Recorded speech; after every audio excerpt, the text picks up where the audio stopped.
This video is sponsored by Ram Ram Group of Companies. ये show हास्य विनोद की शैली पर आधारित है। इसमें व्यंग्यात्मक तरीके से खबरें पहुंचाई जाती हैं। हमारा चैनल प्रत्यक्ष या प्रत्यक्ष रूप से किसी की धार्मिक, जातीय, लैंगिक, पंथ, राजनीतिक भावनाओं को आहत करने का इरादा नहीं रखता है। इसलिए हमारे शो को गंभीरता से न लें और जिस शैली पर यह शो आधारित है उसका आनंद लें। हमारा मकसद जीवित या मृत व्यक्ति की भावनाओं को ठेस पहुंचाना कतई नहीं है।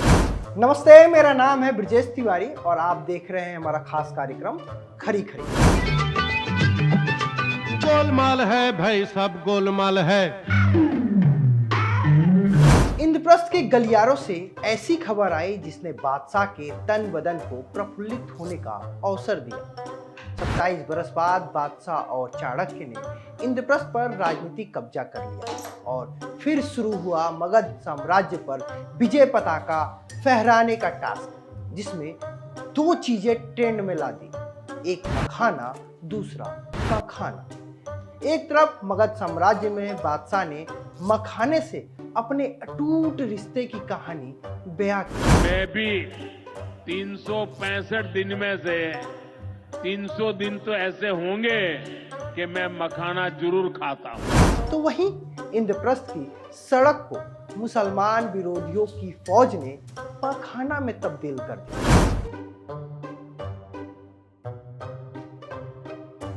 ये जोश, ये जज्बा वाजिब है। 27 बरस बाद मिला है मौका तो खुशी के आंसू किसी और के आंखों से निकले तो किसी के।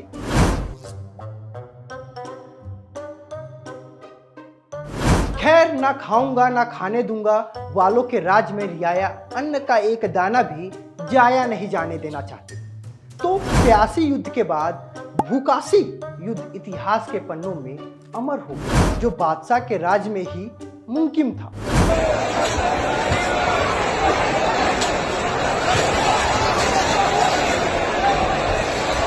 भोपाल में निवेशकों का मेला लगा था। दावा यह कि बड़े बड़े दिग्गज निवेशक आए हैं, करोड़ों अरबों का निवेश होगा। फिर मध्य प्रदेश के हर एक युवा को जबरदस्ती पकड़कर रोजगार दिया जाएगा। लेकिन कार्यक्रम में जैसे ही खाने का ढक्कन खुला, 21वीं सदी का सबसे ऐतिहासिक भूकासी युद्ध आरंभ हो गया।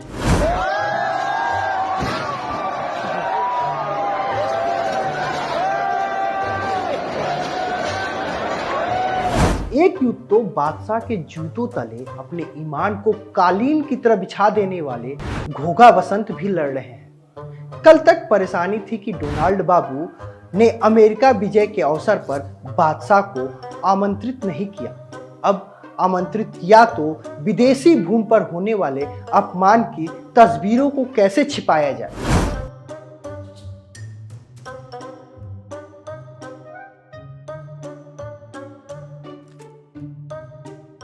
He has been, to us, just about the highest tariffed nation anywhere in the world. They've been very strong on tariffs, and I don't blame them necessarily, but it's a different way of doing business. It's very hard to sell into India because they have trade barriers, very strong tariffs. We are right now a reciprocal nation. We are going to, if it's India or if it's somebody else with low tariffs, we're going to have the same. We're going to have whatever India charges, we're charging them. Whatever another country charges, we're charging them. So it's called reciprocal. घनघोर उपहारों से लदालद बादशाह विदेशी भूमि से हिंद की सरजमी पर उतरे थे। उधर अमेरिका के बादशाह ट्रंप ने आर्यवर्त में महाराज की चुनावी वैधता को चुनौती दे डाली, साक्ष्य के तौर पर अपने धनसेठ के ज्ञान को परोस दिया। I did ask Elon because he knows more about computers than anybody I know. I said, what do you think of the voting system? He said, computers are not meant for voting. It's just not it's too many transactions taking place too quickly. घोघा बसंतों में हड़कंप much गया। America ताऊ की अतरंगी बातों ने daddy की democracy थरे ही पलट कर रख दी। मियाँ विपक्ष चीख चीख कर थक गया। ना चुनाव आयोग ने सुना, ना बादशाह ने किसी बात का फिक्र की। लेकिन कागजी खेल करने वाले बादशाह कागज से चुनाव कराने लगे तो जीत का जश्न फीका पड़ जाएगा। लेकिन तभी डोनाल्ड बाबू ने भारत को $21 मिलियन देने की बात बेपर्दा कर दी। and $21 million for voter turnout in India. What do we need to spend $21 million for voter turnout in India?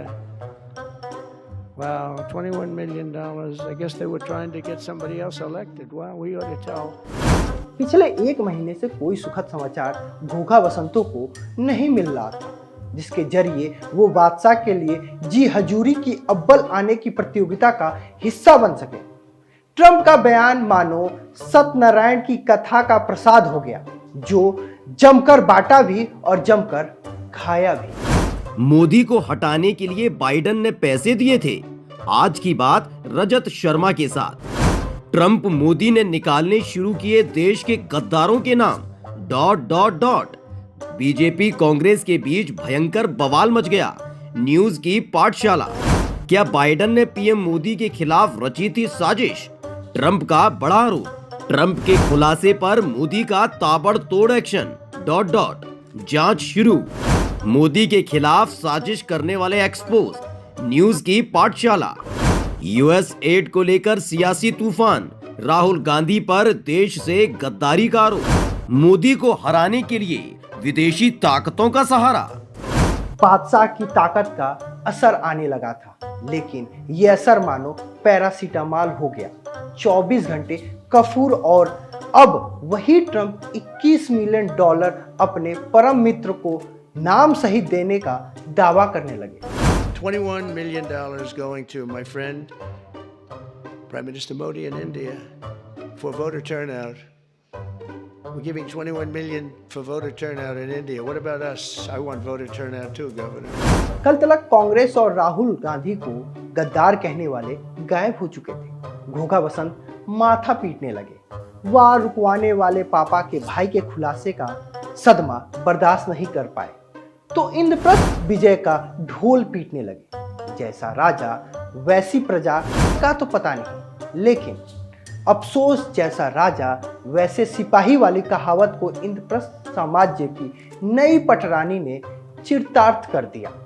एक तरफ आप लाख रुपए का मोबाइल जेब में डाल के चलते हैं, 3000 रुपए की जीन्स पहनते हैं, 2000 रुपए की टी शर्ट पहनते हैं, दारू पीते हैं, सिगरेट पीते हैं, जूते पहनते हैं 8-8 हजार रुपए के, 300 रुपए अफोर्ड करने में दिक्कत है। घोघा बसंत बेवजह ही बादशाह और चाणक्य की पीठ थपथपा रहे थे कि देखो ये सरप्राइज दे दिया, लेकिन इंद्रप्रस्थ की नई पटरानी की कहानी को ना दिखा पाए ना बता पाए, जिन्होंने रणवीर इलाहाबादिया और समय रैना के घनघोर पारिवारिक कार्यक्रम को बहुत पहले ही चुनौती दे डाली थी। अरविंद केजरीवाल, दिल्ली तेरे बाप की भी नहीं है जो तू यहाँ मुख्यमंत्री बनकर बकवास कर रहा है। दिल्ली जनता की है और जनता ही तुझे तेरी माँ की कोख में वापस भिजवाएगी। #कमीना कहीं का। केजरीवाल अपना जन्मदिन कभी नहीं मनाता। उन्होंने अपनी माँ से घटना का वीडियो मांगा था जिसे वो नहीं दे सकी थी। मुफ्त सलाहकारों के इस दौर में एक सलाह हमारी भी है। घोघा बसंतों को अपने अपने चैनल पर एक प्रतियोगिता का आयोजन करें। एक तरफ इंद्रप्रस्थ की पटरानी के शुद्ध शाकाहारी विचारों को चलाएं और दूसरी तरफ रणवीर इलाहाबादिया के शुद्ध पारिवारिक विचारों को। 10 अंतर ढूंढने वालों को एक दिन के मुख्यमंत्री के तर्ज पर अपने चैनल का एक दिन का एडिटर इन चीफ बनाए। ऐसे वाच और मुख्यमंत्री से याद आया कि हिंद प्रदेश के महाराज जिन्होंने सरकारी कुटिया में बैठकर गिद्धों और सुअरों पर किए गए अपने अथक शोध का सदन में सबके सामने प्रस्तुति किया। किसी ने सच कहा कि महाकुंभ में जिसने जो तलाशा उसको वह मिला। गिद्धों को केवल घास मिली, सुअरों को गंदगी मिली, संवेदनशील लोगों को रिश्तों की खूबसूरत तस्वीर मिली, आस्थावानों को पुण्य मिला, सज्जनों को सज्जनता मिली। महाराज के इस अथक शोध का निचोड़ बस इतना भर है कि महाकुंभ में हुए हादसे पर मातम करने वाले या फिर संगम में गंदगी देखने वाले गिद्ध या सुअर होंगे, जबकि मातमी आवाज के बीच महाराज की जय जयकार करने वाले भक्त आस्थावान हैं, संवेदनशील हैं और सही मायने में वही इंसान है। मैं समझ नहीं पा रहा हूं गिद्ध किसको कह रहे हैं। सरकार गिद्ध है या सरकार में उन लोगों को जो तकलीफ परेशानी में अपने परिवार वालों को ढूंढ रहे थे हमने आपने सोशल मीडिया में कई चैनलों में वो तस्वीरें देखी, वो वीडियो देखे कि एक बेटी अपने पिता को ढूंढ रही है, कोई अपनी माँ को ढूंढने आया, एक भाई अपने भाई को ढूंढ रहा था, कई अपने परिवार के सदस्य जो खो गए उनको ढूंढने आए, कई दिनों भटकते रहे, उन्हें अपने परिवारों को कोई सुध नहीं मिली। वो पाया खोया केंद्र में भी गए, वहां भी कोई सूचना नहीं मिली उन्हें। तो क्या सरकार उनको गिद्ध कह रही है जो अपने परिवार के सदस्यों को ढूंढने आए?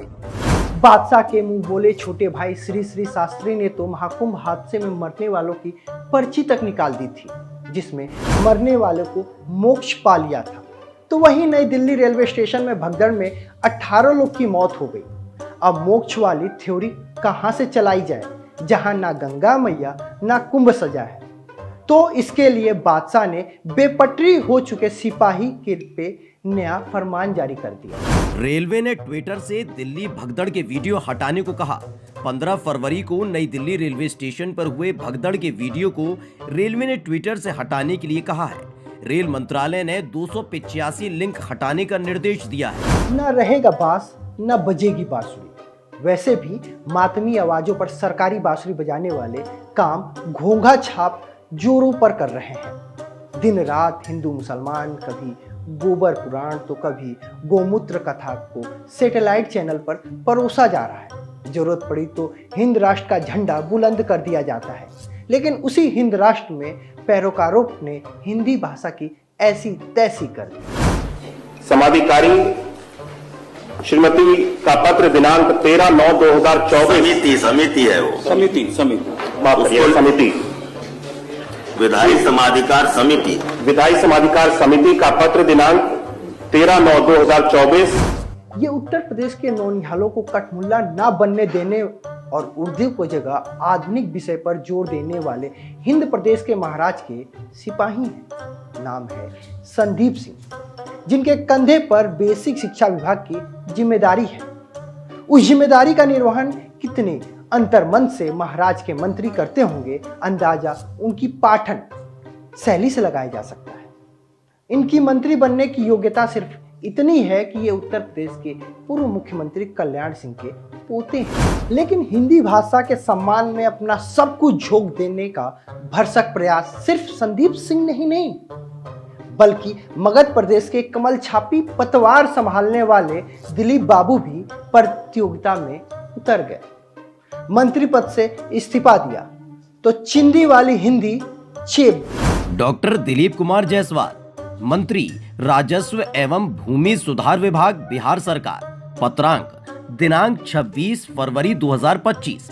सेवा में माननीय मुख्यमंत्री जी, बिहार सरकार।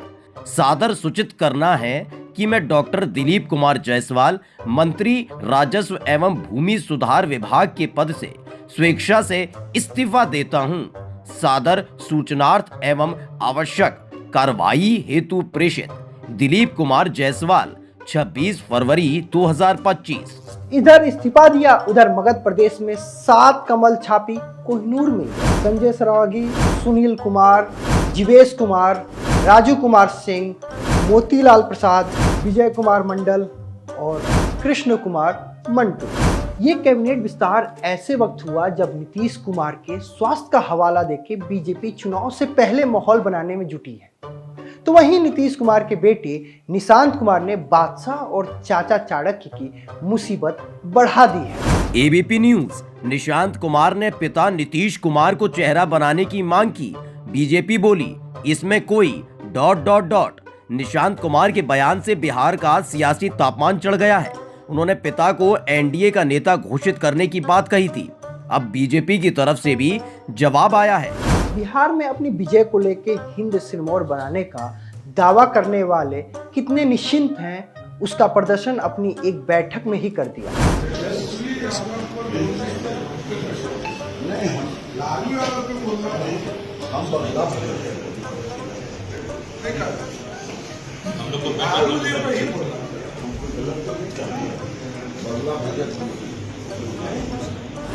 ये वही मगध प्रदेश है जहां मखाने के शौकीन होने का दावा बादशाह ने किया था। वो बात अलग है कि बिहार के लोगों को 2 वक्त की रोटी नसीब हो जाए तो प्रभु का गुणगान करने लगते हैं। लेकिन बादशाह को अपना गुणगान पसंद है और जो नहीं करता उसकी दुकान बंद हो जाती है। यशवंत सिंह बेड़ियों में जकड़े मोदी और अट्टहास करते ट्रंप का कार्टून छापकर ब्लॉक हुई तमिल पत्रिका आनंद विक्टन की वेबसाइट। 38 साल पहले भी प्रेस फ्रीडम का दम दिखा चुकी है पत्रिका। पूरी खबर कमेंट बॉक्स में। जाते जाते दो पंक्तियां आपके सामने प्रस्तुत करता हूं। भूखे बच्चे, मरते इंसान नहीं दिखे अखबारों में, लोकतंत्र के चारों खंभे नोच लिए मक्कारों ने। अगले हफ्ते फिर हाजिर होंगे आर्यवर्त की सूचनाओं के साथ। तब तक के लिए मुझे दीजिए इजाजत। नमस्कार।